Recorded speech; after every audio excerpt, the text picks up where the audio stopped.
La irrupción de las nuevas tecnologías nos obliga a educar a los niños de una manera distinta. Howard Gardner. Hace más de 2 décadas, Howard Gardner revolucionó la psicología con su teoría de las inteligencias múltiples.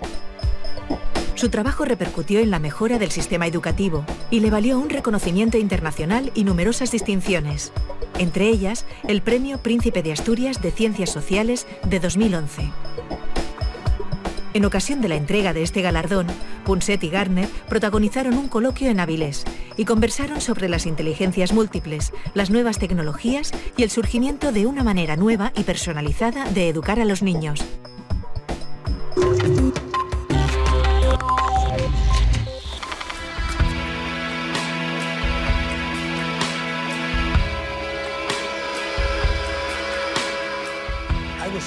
Estoy seguro de que no fui el primero en reconocer la multiplicidad de talentos. Pero creo que hay 2 cuestiones que distinguen mi trabajo.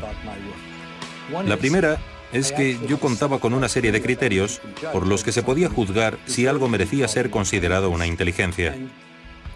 Y la segunda es que usaba la palabra inteligencia en lugar de talento.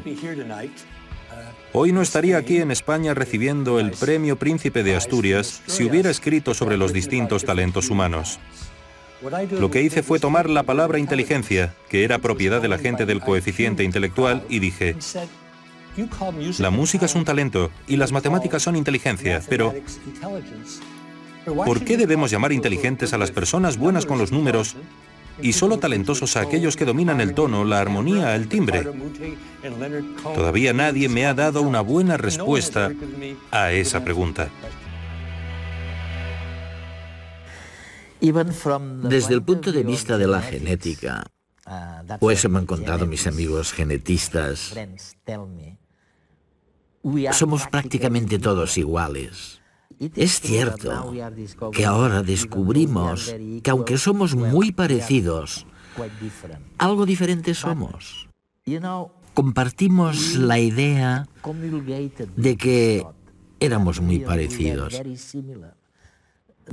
Y hace más de 20 años apareciste tú y dijiste que los niños y los jóvenes no eran tan parecidos como creíamos y que no tan solo eran distintos, sino que tenían lo que tú denominas inteligencias múltiples. Mi pregunta es la siguiente: ¿cómo es posible que 20 años más tarde todos digan que tenías razón? Cuando un experto introduce nuevas ideas, suele haber mucha oposición. En tono de broma, se dice que al principio dicen que estás equivocado y luego unos años más tarde lo aceptan y luego dicen que habían pensado en ello. Yo no diría que este haya sido el caso, pero tanto mi trabajo sobre las múltiples inteligencias como el trabajo de Goldman sobre las inteligencias emocional y social han entrado a formar parte de lo que podríamos llamar el conocimiento colectivo del planeta. Sin duda, si vas a la empresa o a la formación o a la política, se reconoce que quizá tengas un coeficiente intelectual muy superior a la media.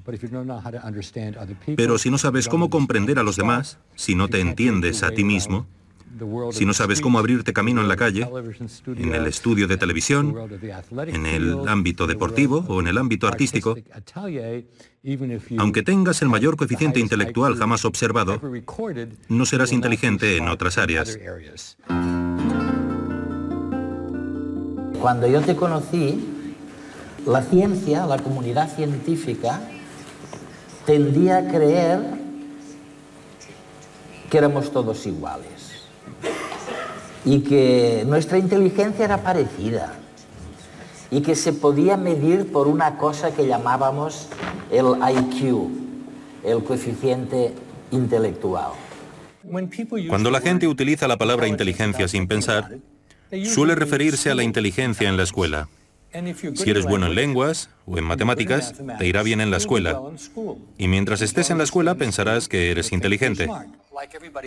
Como todos los expertos de Occidente, creía que había algo llamado test de inteligencia y que si lo hacías bien eras bueno en todo, si lo hacías regular eras regular en todo y si lo hacías mal tenías mala suerte. Tendíamos, el resto, a pensar que había una manera, como el coeficiente intelectual que acabas de mencionar, de medir la inteligencia de una persona. Al principio, cuando Alfred Binet descubrió, o mejor dicho, creó el test de inteligencia hace 100 años, fue un gran logro. Era una buena manera de predecir cómo les iría a los estudiantes en un determinado tipo de escuela. Pero hay una manera mucho mejor de predecirlo: las notas del curso anterior. Si sabes cómo te fue el curso pasado, no tengo que hacerte un test de inteligencia. El problema de las mediciones, Eduardo, no son las mediciones, sino las personas que les atribuyen demasiada importancia. Lo peor del coeficiente intelectual es que a las personas se les decía que el resultado del test no era muy bueno. Aceptaban su estupidez y entonces creer en la inteligencia única con la que hemos nacido es muy occidental. En Asia se cree en la importancia del esfuerzo. Siempre digo lo mismo: debes elegir bien a tus abuelos y trabajar mucho. Por desgracia, no puedes elegir tus abuelos, no tienes elección. Así pues, lo realmente importante es en qué decidimos trabajar y cuánto nos aplicamos a una tarea, la calidad de la enseñanza y los recursos de los que disponemos. Y eso al final tiene mucho más que ver con las oportunidades que uno tiene en la vida que los resultados de un test que alguien elaboró en París hace 100 años. No ha habido muchos cambios desde entonces. Te puedo hacer una pregunta que yo creo que todos querremos saber. O sea, ¿qué entiendes por inteligencia? Permíteme una metáfora que creo que es más práctica. Si crees en una inteligencia única, lo que quieres decir es que tienes un solo ordenador en el cráneo. Si ese ordenador funciona, y es eficiente y rápido, no comete muchos errores. Eres bueno en todo. En cambio, si funciona a trompicones, estás dentro de la media. Y si va lento y comete muchos errores, es que eres estúpido. La reivindicación de las inteligencias múltiples es que tenemos una serie de ordenadores independientes.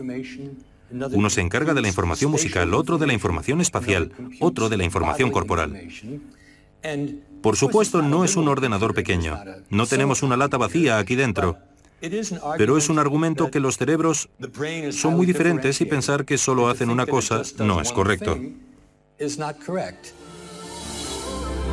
Medir la inteligencia es algo problemático, en especial cuando no hay consenso en cómo definirla. Incluso se debate si es una sola o si existen múltiples. A lo sumo, podemos llevar a cabo una serie de pruebas que nos den una idea aproximada de las características individuales de nuestras distintas capacidades cognitivas. De todos los cuestionarios creados para medir la inteligencia, el más usado es el cociente intelectual de Wechsler, una batería de preguntas que analiza la comprensión, el vocabulario y la capacidad aritmética de la persona, y que considera la inteligencia como una capacidad única y global. Sacar una mejor o peor puntuación en estos test puede marcar nuestras posibilidades futuras de éxito en el estudio y el trabajo. Los críticos con este tipo de test han señalado que sus resultados varían en función de lo concentrados que estén los alumnos o incluso de su nivel de formación académica. Ahora, un estudio reciente de la Universidad de Londres, dirigido por Kathy Prices, muestra que, de hecho, el cociente intelectual no se mantiene constante durante la adolescencia, sino que aumenta o disminuye conforme lo hace el volumen de materia gris en esa época. Es decir, entre los 12 y 20 años, cuando el cerebro está aún en desarrollo. Estos cambios en la estructura del córtex cerebral, visibles por resonancia magnética, demuestran la importancia que la plasticidad neuronal puede tener en nuestra vida y comportamiento. En este estudio se compararon las variaciones de las inteligencias verbal y motora con la estructura de las zonas cerebrales correspondientes. Cuando el córtex aumenta en las zonas motoras y decrece en las verbales, el estudiante muestra una mayor destreza motora y una menor verbal. Sin embargo, estos resultados no son constantes y pueden variar pasados unos años, llegando incluso a invertirse. Como señalan los autores del estudio, este descubrimiento debería estimular la mejora del rendimiento intelectual en los que lo necesitan y servir de recordatorio a los más adelantados de que nada es permanente y es necesario seguir estudiando.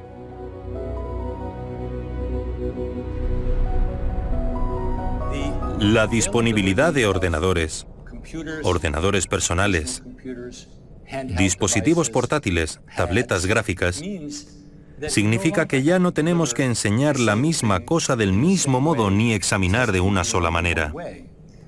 Tenemos la suerte de vivir en esta época. Quienes parece que no lo entienden son los ministros de Educación. Lo que encuentro fascinante es que 20 años más tarde o más, desde el momento en que hablaste por primera vez este tema, puedes hacer algo que hace 20 años parecía imposible. Se trata de la formación personalizada.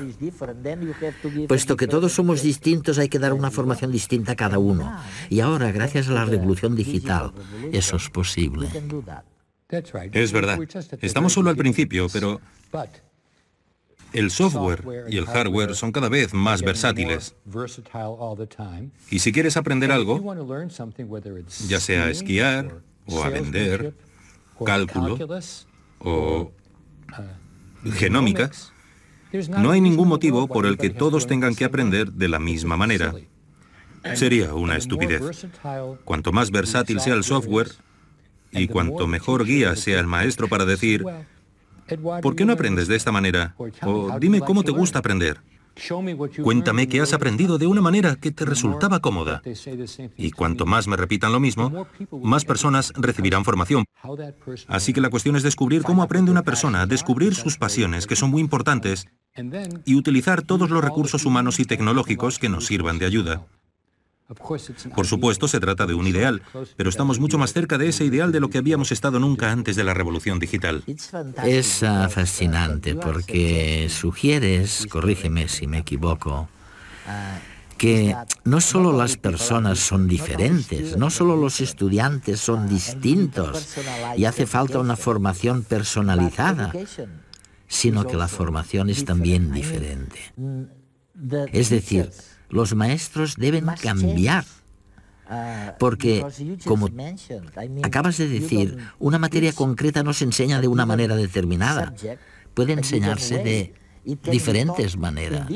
Sí, creo, Eduardo, que cada vez más los maestros se convertirán en guías. Guías. Con eso